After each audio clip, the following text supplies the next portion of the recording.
एक बेटी अपने पिता की पत्नी बनकर उनके मरने के बाद उनकी पेंशन को ले रही थी। ऐसा करते करते उसने सरकार को 12 लाख रुपए का जुर्माना लगाया। दोस्तों, एक लड़की होती है, लड़की अपने पिता की पत्नी बन जाती है और फिर लेती है उनके मरने के बाद उनकी पेंशन।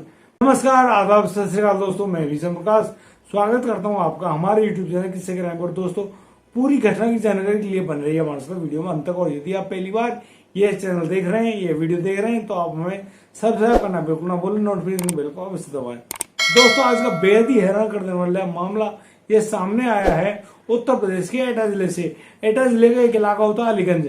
अलीगंज इलाके में फारूक पुलिस थाने में पहुंचकर एक लिखित शिकायत पत्र जारी करता है। वहां उसमें लिखा होता है कि मोहसिना परवेज नाम की उनकी एक पत्नी है, जिनसे उनका अभी तलाक का केस चल रहा है। और इसी तलाक के केस के चलते हुए वह कुछ खुलासे करना चाह रहा है। वह कहता है कि साजिद वल्ला खान के घर पर वह ब्याह हुआ था, उसकी पत्नी का नाम मोहसिना परवेज है, जिनसे उनका तलाक का केस चल रहा है।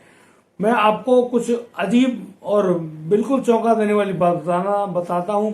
ऐसा कहकर फारूक अब पुलिस इंस्पेक्टर को जानकारी दे रहा होता है। यहाँ फारूक लिखित में भी शिकायत दे रहा था और बोल के भी बता रहा है कि इंस्पेक्टर साहब, मेरी जो पत्नी है मोहसिना, वह साजिद वल्ला खान की बेटी है।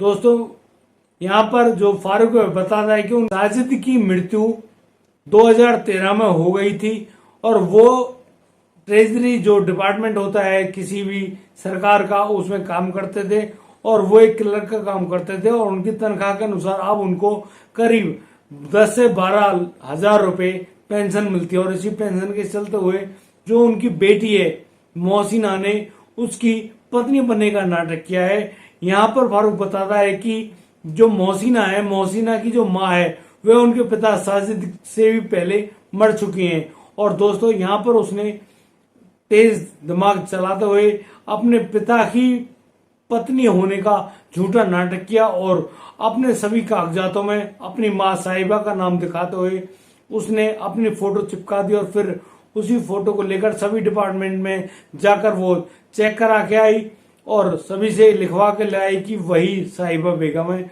और वह साजिद की पत्नी है। साजिद वल्ला खान, जो कि एक ट्रेजरी में क्लर्क थे, उनकी पत्नी बनने का झूठा नाटक किया। और जब वह अपने आप को साजिद की पत्नी होने का दावा करती है, तो जो ट्रेजरी अकाउंट होते हैं वो उनकी मृत्यु के पश्चात उनकी जो पीछे रहने वाली जो पत्नी है उनको वह जो मिलने वाली पेंशन होती है वो दी जाती है। और जो मोहसिना परवेज है, वह जो मिलने वाले 10,000 रुपए हैं पेंशन रूप में हर महीने, उन पेंशन के रूप में 10,000 रुपए को लेती हुई आ रही थी। यहाँ 2015 में फारूक और मोहसिना की शादी हो जाती है। और दोस्तों, शादी होने के बाद इस बारे में जो मोहसिना वह अपने पति फारूक को बताती है कि किस प्रकार से वह सरकार को चूना लगा रही है। उसने अपने कागजात अपनी माँ के नाम पर दाखिल कर रखे हैं, जमा कर रखे हैं और उसी के मुताबिक अब उसको उसके पिता के मृत्यु के पश्चात जो मिलने वाली पेंशन है वह पेंशन मिलती है और करीब 10-12 हजार रुपए वह हर महीने पाती है। दोस्तों, यहाँ पर फारूक और मोहसिना के बीच में भी कुछ झगड़ा हो जाता है, कहासुनी हो जाती है। और उसी के चलते हुए अब मोहसिना फारूक के घर को छोड़कर अपने घर आ जाती है और अपने घर पर रह रही होती है। यहाँ पर दोस्तों मैं बता दूं कि फारूक अब अपने घर में अकेला है और वह मोहसिना से बार बार कहता है कि तुम अपने घर चलो, लेकिन मोहसिना उसे मना कर देती कि वह अपने घर यानी कि वह फारूक के घर नहीं जाना चाहती। दोस्तों, अब इसी बात के चलते मोहसिना ने फारूक से तलाक लेने के लिए कोर्ट में अर्जी भी दी हुई है। दोस्तों, अब यहाँ फारूक बहुत ज्यादा परेशान है और वह इसी परेशानी के चलते हुए पुलिस थाने में आता है और अपनी पत्नी मोहसिना परवेज के नाम एक शिकायत पत्र दाखिल करता है। और उसमें कहता है और लिखता भी है कि किस प्रकार से मोहसिना गवर्नमेंट को चूना लगा रही है और वह अपने पिता की पत्नी बनकर यानी कि अपनी मां बनकर ही उन कागजातों को जमा किया है और उन कागजातों के जमा करने के फलस्वरूप उसको वो सारी पेंशन अब मिलती है। दोस्तों, करीब पिछले 10 साल से गवर्नमेंट को मोहसिना परवेज चूना लगा रहे थे और इसी चूना लगाने के तहत उसने करीब सरकार से 12 लाख रुपए ठग लिए हैं। जब गवर्नमेंट के पास इस प्रकार की सूचना मिलती है तो फारूक की दी गई तहरीर पर मामला दर्ज कर लिया जाता है और मोहसिना परवेज को गिरफ्तार करके पुलिस थाने लाया जाता है। और यहाँ पर मोहसिना भी अपने द्वारा किए गए संगीन जुर्म को सही मान लेती है और उसको स्वीकार कर लेती है और इसी के चलते अब मोहसिना परवेज को सजा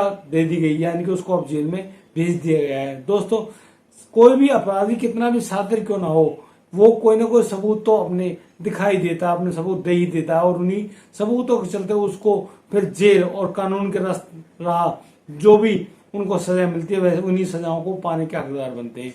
दोस्तों, कभी भी इस प्रकार का प्रयास ना करें कि गवर्नमेंट को आप चून लगा सकते हैं। गवर्नमेंट को चून लगाना देशद्रोह है, और देशद्रोह की प्रक्रिया में फंसने वाले लोगों के साथ बहुत बुरा अंजाम होता है। और दोस्तों, यदि आपको हमारी वीडियो और दी गई जानकारी अच्छी लगी हो तो आप हमें लाइक करें, कमेंट करें, शेयर करें, और हाँ, सब्सक्राइब करना बिल्कुल ना भूलें। दोस्तों, मिलता हूँ कल, लाता हूँ नई तरह की खबर। तब तक के लिए आप बढ़िया रहें, बेहतरीन रहें, अपने परिवार का बखूबी ख्याल रखें। जय हिंद, जय भारत।